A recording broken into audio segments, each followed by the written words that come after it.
Moment of inertia इस बार अपने को एक यूनिफॉर्म होलो स्फीयर का बताना है।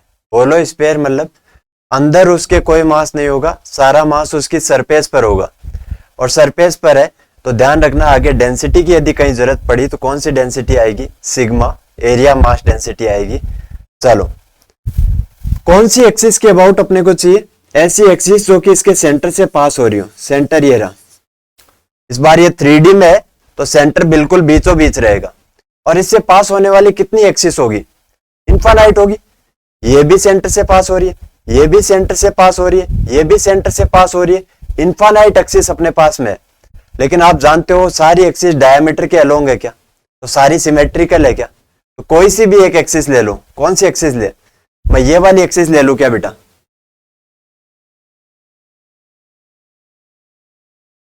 इस वाली एक्सिस के अबाउट अपने को मोमेंट ऑफ इनर्शिया चाहिए। इसके अबाउट यदि रोटेट इसे करे तो मोमेंट ऑफ इनर्शिया क्या आएगा, इसे अपन सोल्व करते हैं। कैसे करें, अपने को एलिमेंट्स लेने पड़ेंगे। एलिमेंट यदि यहाँ पर छोटे छोटे पॉइंट मास से लिए तो दिक्कत हो जाएगी। क्यों, क्योंकि उनका डिस्टेंस वगैरह बहुत सारी चीजें चेंज हो सकती है। तो उससे बचने का क्या तरीका है कि अब तक अपन moment of inertia ring disc इन सब का फाइंड आउट कर चुके, लेकिन यहाँ डिस्क भी एलिमेंट नहीं ले सकते। क्यों, क्योंकि ये तो होलो है। तो इसमें एलिमेंट यदि अपने को लेना है तो रिंग लेनी है क्या, रिंग यहां पर अपने को एलिमेंट लेनी है और रिंग एलिमेंट इस प्रकार से लेनी है कि देखो रिंग के लिए भी अपने को मोमेंट ऑफ इनर्शिया फिलहाल सिर्फ किसके अबाउट पता है, उसकी एक्सिस जो कि उसके सेंटर से पास हो रही हो। तो रिंग यहां पर एलिमेंट इस प्रकार से लेना है कि उसके लिए एक्सिस जो है, ये जो एक्सिस यहां पर बना रखी है ये उसके सेंटर से पास होनी चाहिए और प्लेन की कैसी होनी चाहिए, उसके परपेंडिकुलर। तो रिंग यहां पर ऐसी लेनी पड़ेगी क्या, भाई ये एक्सिस वर्टिकल बना दी ना मैंने, तो रिंग कैसी होनी चाहिए, हॉरिजॉन्टल होनी चाहिए क्या। रिंग आप एलिमेंट ऐसा नहीं ले सकते, रिंग इधर नहीं ले सकते, रिंग इधर नहीं ले सकते, रिंग आपको यही लेनी पड़ेगी बेटा, हॉरिजॉन्टल वाली ही लेनी पड़ेगी। क्यों, क्योंकि उसी के लिए मोमेंट ऑफ इनर्शिया पता है अपने को। तो देखना मैं यहां पर रिंग ले लेता हूं, ये रिंग ले लिए मान लो। आप जानते हो यदि इस पूरे स्पेयर को कवर करना है तो सिर्फ इस छोटी सी रिंग की जिसकी थिकनेस 0 है उससे काम नहीं चलेगा, रिंग का थोड़ा बहुत थिकनेस भी लेना पड़ेगा क्या, भाई थिकनेस रहेगा, स्लैंट में है ना, ये स्लैंट में है तो स्लैंट में थोड़ा बहुत थिकनेस भी लेना पड़ेगा क्या, क्योंकि थिकनेस नहीं लेंगे तो कल को इन सारी रिंग्स के मोमेंट ऑफ इनर्शिया को अपन जोड़ेंगे तो ये सारा स्पेयर कवर कर पाएंगे क्या, अपन नहीं कर पाएंगे। तो अपने को थोड़ा बहुत थिकनेस भी लेना पड़ेगा, थिकनेस भी ले लेते इस प्रकार से। मान लो ये इसके सेंटर पर कितना एंगल बना रहा है, थीटा, तो ये परपेंडिकुलर यदि है तो इधर से भी कितना एंगल बनेगा, थीटा ही बनेगा। छोटा सा पार्ट जो और ले लेते हैं, हालांकि डायग्राम में दिखाने के लिए उसे थोड़ा सा बड़ा दिखा देता हूं, लेकिन उसका जो थिकनेस लिया है वो बहुत ही कम है बेटा। तो सोचो जो नीचे वाला पॉइंट आया इस रिंग का, इसको यदि सेंटर से मिलाऊं तो ये इस वर्टिकल एक्सिस के साथ में थोड़ा सा ज्यादा एंगल बनाएगा, थोड़ा सा ज्यादा एंगल है तो इसको थीटा बोल दिया। तो इनके बीच में जो गैप रहेगा उसे डेल्टा थीटा से ना बोलकर अपन डी थीटा से भी बोल सकते हैं। तो बताओ ये जो बीच वाला एंगल आएगा ये थीटा में हल्के से चेंज यानी डी थीटा के बराबर रहेगा क्या। इसका मतलब उस रिंग का जो नीचे ऊपर वाला पॉइंट है वो वर्टिकल के साथ थीटा बना रहा है, नीचे वाला पॉइंट जो है वर्टिकल के साथ थीटा प्लस डी थीटा बना रहा है, यानी इसके जो दोनों पॉइंट है वो सेंटर पर कितना बना रहे हैं, डी थीटा एंगल बना रहे हैं क्या। थीटा में हल्का सा चेंज है क्या, छोटा सा चेंज है क्या, छोटा सा क्यों है, क्योंकि इसका थिकनेस जो है बहुत कम है क्या। चलो इस वाली रिंग के लिए ये एलिमेंटल रिंग है जिसका मास मैंने डीएम बोल दिया है और इसकी रेडियस को मैं किससे बोल देता हूं, आर से। ये रेडियस अपने को पता है, ये वाला लेंथ कितना है, ये इस स्पेयर का रेडियस है जिसे कैपिटल आर से लिखा है, ये कैपिटल आर है। तो यहां पर अपने पास में मैं इधर बना देता हूं,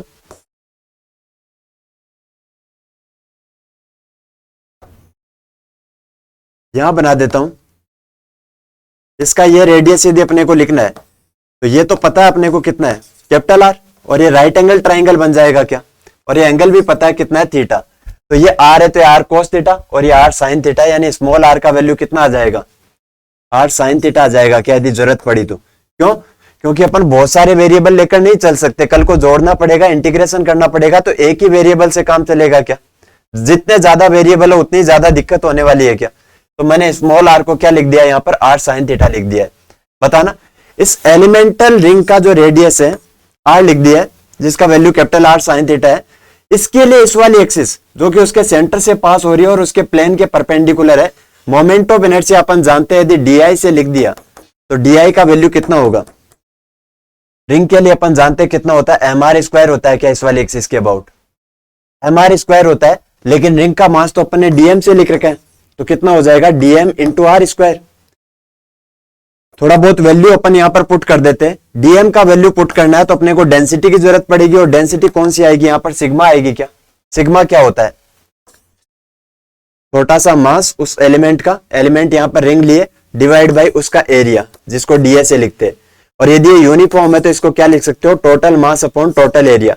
कल को यदि नॉन यूनिफॉर्म आ गया तो ये नहीं लिख सकते, उस केस में सिग्मा दिया रहेगा, तो पुट करके वो चीजें अपन कर लेंगे। देखना dm तो उसका मास है, dm ही बोल रखा है, अपॉन इसका एरिया। इसका एरिया लिखने का तरीका अभी जो है अपने पिछले केस में देखा है, क्या करना है, इसका जो है कहीं से कट कर लो और स्ट्रेट कर लो। इसका लेंथ कितना है 2 पाई आर, तो स्ट्रेट करते हैं लेंथ कितना आएगा 2 पाई आर, तो लेंथ अपने पास आ जाएगा 2 पाई आर। और साथ में इसका जो थिकनेस है जहां पर मास है वो वर्टिकल थिकनेस नहीं है, वो स्लैंट है क्या, और वो जो स्लैंट थिकनेस है उसका जो है थिकनेस का वैल्यू कितना है वो अपन किसकी मदद से लिख सकते हैं, वो इसकी मदद से लिख सकते हैं कि अपने को पता है वो दोनों पॉइंट जो है सेंटर पर कितना एंगल बना रहे हैं डी थीटा, और उनकी रेडियस कितनी है कैपिटल आर। तो बताओ वो एक आर की तो हो गई छोटी सी, और आर्क लेंथ कितना होता है आर इंटू थीटा, लेकिन वो एंगल कितना बना रहे हैं डी थीटा, तो बताओ आर्क लेंथ को कितना लिख सकते हैं आर डी थीटा लिख सकते हैं क्या। तो बताओ उनकी जो स्लैंट वाली थिकनेस लिखनी है वो सब जगह ही कितनी आ जाएगी आर डी थीटा। तो बताओ एरिया कितना हो जाएगा लेंथ इंटू विड्थ, तो 2 पाई आर, आर कितना है r sine theta, into width कितना है आर डी थीटा, ये तो एरिया आ गया, divide by total mass upon total area. Total ये पूरा आपके पास स्पेयर है, इसका यदि एरिया लिखना है तो अपने को क्या करना है, इसका एरिया अपन जानते हैं कितना हो जाएगा 4 पाई आर स्क्वायर हो जाएगा क्या, बोलो स्पेयर है, इसका एरिया कितना हो जाएगा 4 पाई आर स्क्वायर। कुछ कैंसिल आउट हो रहा है तो कर दो, जैसे अपने को दिख रहा है पाई आर और आर यानी r square, pi r square cancel out हो जाएगा, 2 से 4 जो है 2 टाइम्स कैंसिल आउट हो जाएगा क्या, तो कितना बच गया m/2 into sine theta D theta.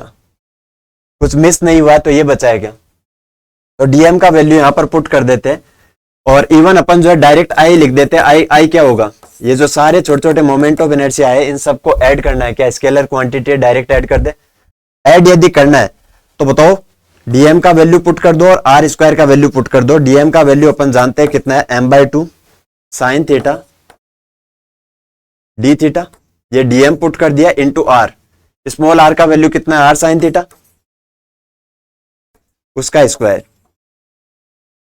तो कांस्टेंट है उन्हें बाहर ले लो, तो m/2 बाहर आ जाएगा, आर स्क्वायर बाहर आ जाएगा, अंदर क्या बचेगा, ये साइन स्क्वायर थीटा है, साइन थीटा है यानी sine cube theta D theta, और थीटा का लिमिट रखना है। थीटा का लिमिट कहां से कहां तक रखे, सर पहला रिंग जो है यहां से स्टार्ट कर लो जिसका रेडियस 0 रहेगा, और उसके लिए एंगल जो है इधर ऊपर जाओगे तो एंगल जो है कम होता जाएगा, और यहां पर कितना हो जाएगा 0 डिग्री, और इस प्रकार से सारे को कवर करना है। तो फिर ये रिंग्स जो है ये सारी रिंग्स लेनी है, और लास्ट वाली रिंग यहां आएगी क्या, जिसके लिए एंगल बढ़ता बढ़ता जो है यहां पर कितना हो जाएगा पाई हो जाएगा क्या, 180 डिग्री हो जाएगा क्या। तो बताओ लिमिट कहां से कहां तक रखनी है, 0 से पाई।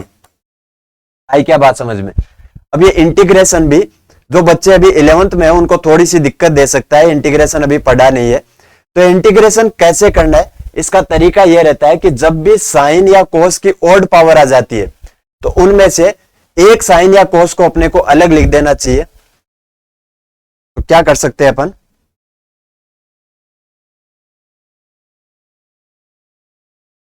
m/2 आर स्क्वायर, ये इंटीग्रेशन में अलग से कर लेता हूं, इसको मैं आई डैश से लिख देता हूं, कितना आ जाएगा integration sine cube theta D theta. इसको आप क्या कर सकते हो, एक साइन थीटा को अलग से लिख दो तो अंदर क्या बचेगा साइन स्क्वायर थीटा, और साथ में एक साइन थीटा डी थीटा। वो जो एक साइन स्क्वायर थीटा है अलग से, उसको क्या लिख सकते हो, 1 माइनस कोस स्क्वायर थीटा लिख सकते हो क्या, और साथ में क्या है साइन थीटा डी थीटा। अब अपने को पता है इंटीग्रेशन बाय सब्स्टिट्यूशन से हो जाएगा क्या, कैसे, यदि आप कोस थीटा को टी मान लोगे या कुछ एक्स वाई जेड कुछ भी मान लोगे तो उसका डिफरेंशिएशन यहां पर है क्या, प्लस माइनस की फर्क नहीं पड़ता है, कोई कांस्टेंट है तो उसका फर्क नहीं पड़ता है, लेकिन आपको दिख रहा है ना उसका डिफरेंशिएशन मोटे मोटे तौर पर यहां पर है क्या, और डिफरेंशिएशन यदि यहां पर है तो आप इसको क्या मान सकते हो, टी मान सकते हो या कुछ एक्स वाई जेड जो भी मानना है। तो कोस थीटा को मैंने टी मान लिया है, तो बताओ इसका डिफरेंशिएशन क्या हो जाएगा, minus sine theta D theta. अंदर थीटा भी तो है, उसका डिफरेंशिएशन कितना होगा, डी थीटा। मान लो टी के रेस्पेक्ट में कर रहे हो तो D theta by D T आएगा, और इधर टी है उसका कितना हो जाएगा 1, तो जो डी टी है उसको मैं यहां ले आया। बताओ वैल्यू पुट करना क्या आ जाएगा, ये यहां लिख देता हूं, कितना आ जाएगा, इंटीग्रेशन 1 माइनस कोस थीटा को टी लिख दिया तो उसका square T square, sine theta D theta यहां से आ जाएगा, माइनस का डी टी है क्या, माइनस बाहर आ गया, ये इंटीग्रेशन करना है, कितना आ जाएगा, पहला टर्म 1 है बाहर माइनस है, 1 का कितना हो जाएगा टी माइनस टी स्क्वायर का कितना हो जाएगा टी क्यूब बाई 3, तो ये आपके पास आ गया minus T plus t cube by 3। मैं डेफिनेट इंटीग्रेशन आगे करने वाला हूं तो मैं जो है साथ में जो कांस्टेंट आ रहा है उसका वैल्यू नहीं देख रहा। बताओ वैल्यू पुट करना, इंटीग्रेशन कितना आया माइनस का टी, टी क्या है एक्चुअल में भाई, अपन ओरिजिनल लिमिट्स के साथ जाना चाह रहे तो ओरिजिनल जो वैल्यू था वही रखना पड़ेगा। टी कितना था, टी अपने पास कोस थीटा था क्या, तो माइनस का cos theta plus t cube by 3 यानी cos cube theta by 3, limit कहां से कहां तक, 0 से पाई।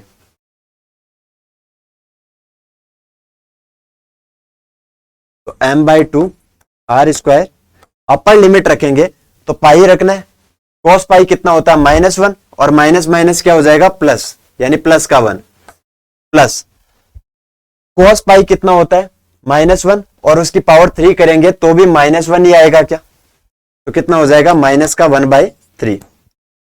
अपर लिमिट रख दिए, माइनस क्या करना है लोअर लिमिट, कोस 0 रखेंगे तो कोस 0 कितना होगा 1, और बाहर माइनस है तो माइनस का 1 हो जाएगा क्या, कोस 0 रखेंगे तो ये 1/3 हो जाएगा क्या, बाहर प्लस है तो प्लस का 1/3, सिंप्लीफाई करना है इसे तो कितना हो जाएगा m/2 आर स्क्वायर, 1 माइनस 1/3 2/3, और ये यहां पर क्या है -2/3, लेकिन बाहर माइनस है तो प्लस का 2/3, 2/3 प्लस 2/3 4/3,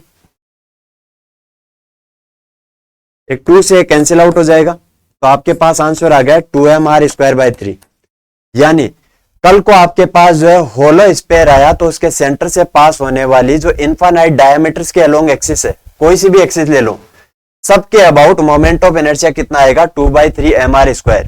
और यदि वो यूनिफॉर्म ना रहा, नॉन यूनिफॉर्म रहा तो सब कुछ यही करना है, बस यहां पर जो है सिग्मा लिया है इसका वैल्यू क्वेश्चन में दिया रहेगा, और सिग्मा का वैल्यू यदि यहां पर दिया रहेगा तो सिग्मा का वैल्यू अपन पुट कर देंगे, उस केस में अपन इसे m/a नहीं लिख पाएंगे।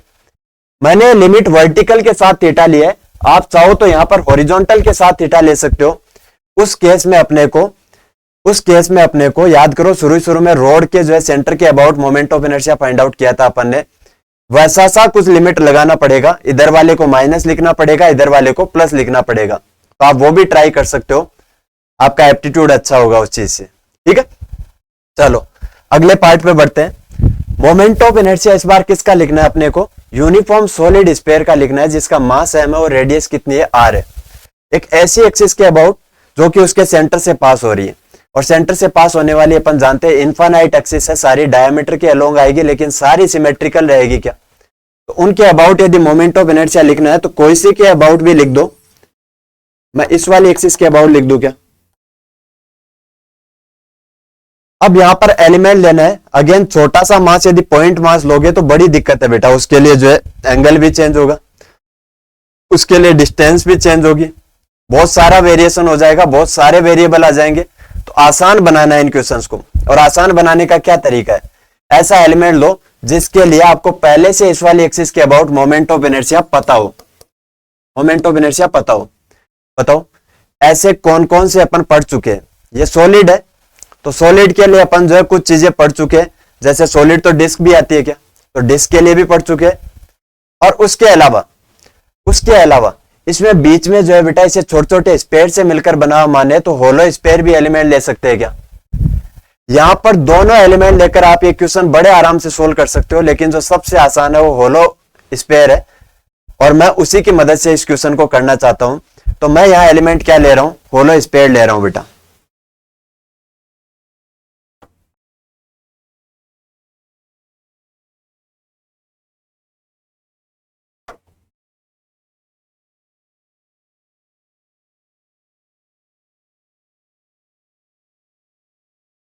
होलो स्पेयर का रेडियस मैंने r ले लिया और थोड़ा बहुत यहां पर उसका थिकनेस भी लेना पड़ेगा ताकि अपन जो है जोड़े तो सारा जो है स्पेयर कवर हो पाए। यहां पे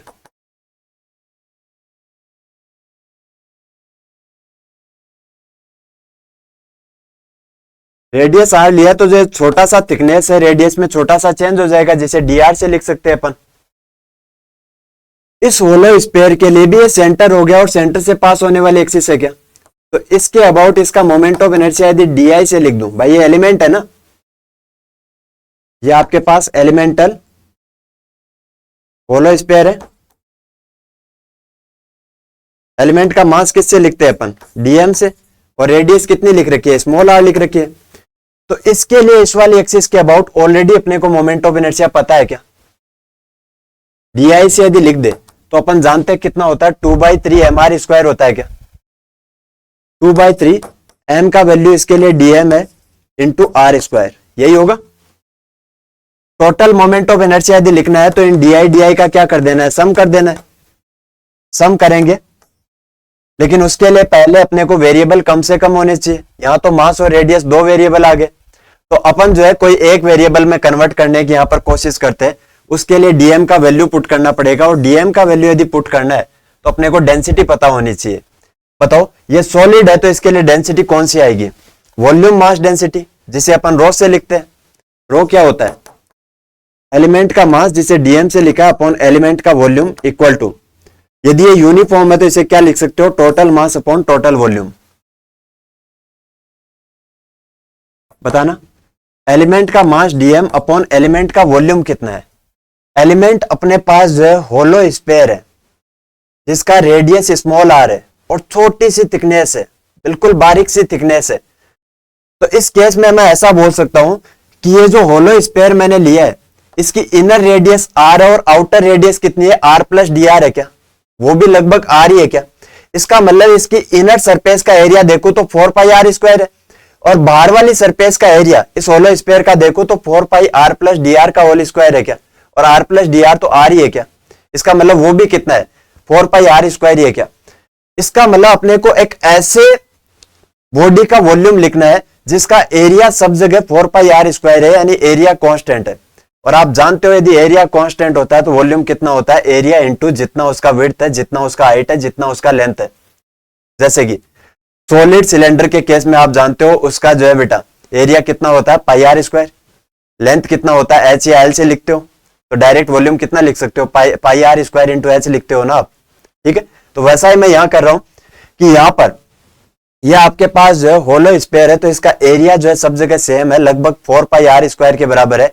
तो इसका वॉल्यूम डायरेक्ट लिख सकते हैं 4πr स्क्वायर इंटू इसका थिकनेस। थिकनेस कितना है? dr है क्या इसका? तो बताना इसका वॉल्यूम कितना लिख सकते हैं? 4πr square into dr equal to total mass upon total volume.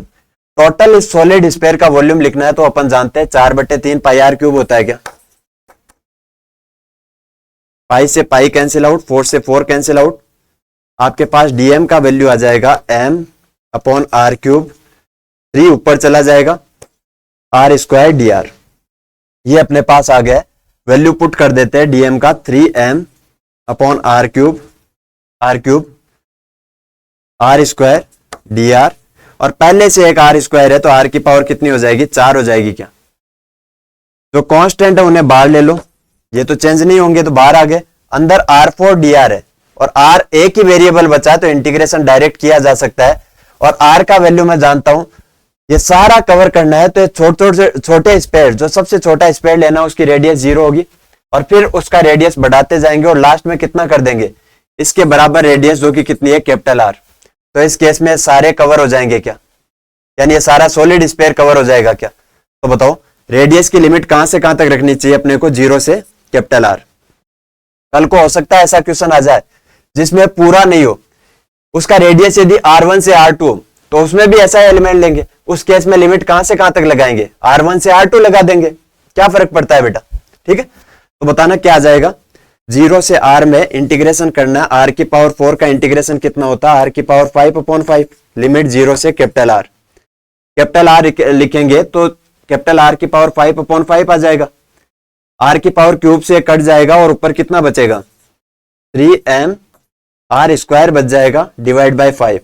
तो ये मोमेंट ऑफ इनर्शिया आपके पास आ गया है सॉलिड स्फीयर का, उससे सेंटर से पास होने वाली एक्सिस के अबाउट 3/5 mr²। क्लियर है?